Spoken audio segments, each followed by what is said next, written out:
എടാ നമുക്ക് നിന്റെ വാപ്പിനോട് വാട്ടർ തീം പാർക്കിൽ പോകാൻ പറഞ്ഞാലോ? ഓക്കേ, നമുക്ക് വാട്ടർ തീം പാർക്കിൽ പോയാലോ?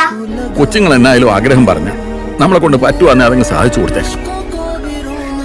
വലുതായ പിന്നെ ഈ കൊച്ചുങ്ങൾക്ക് ചെറിയ ചെറിയ ആഗ്രഹങ്ങളൊന്നും ഉണ്ടാകുകയല്ലടാവേ. കുട്ടികൾക്കൊരു ആഗ്രഹം വാട്ടർ തീം പാർക്കിൽ പോകണം. ഇത്രയും പേരെ കൊണ്ട് വാട്ടർ തീം പാർക്കിൽ പോകണൊക്കെ നല്ലത്. നമുക്ക് നമ്മുടെ സ്വന്തം വാട്ടർ പൂളും വാട്ടർ സ്ലൈഡും ഒക്കെ ഉള്ളപ്പോൾ പിന്നെ എന്തിനാണ് നമ്മൾ വാട്ടർ തീം പാർക്കിൽ പോകുന്നത്? അങ്ങനെ നേരെ പിള്ളേരെ കൊണ്ട് നമ്മൾ ഹൈദരാബാദിലുള്ള വാട്ടർ സ്ലൈഡിൽ പോയി. അത് കഴിഞ്ഞ് അവർക്ക് സ്വിം ചെയ്യാനുള്ള സ്ഥലത്ത് അതിലും കൊണ്ടുപോയി. അത് കഴിഞ്ഞ് നമ്മുടെ ഔക്കത്ത് പാർക്കിലും പോയി. ഇതാണ് സലാലേൻ്റെ ഏറ്റവും വലിയൊരു പ്രത്യേകത. നമുക്ക് പിള്ളേരെന്തെങ്കിലും ഒരു ആഗ്രഹം പറഞ്ഞാലും അത് നമുക്ക് വലിയ ചിലവില്ലാതെ തന്നെ നേടിക്കൊടുക്കാൻ പറ്റും.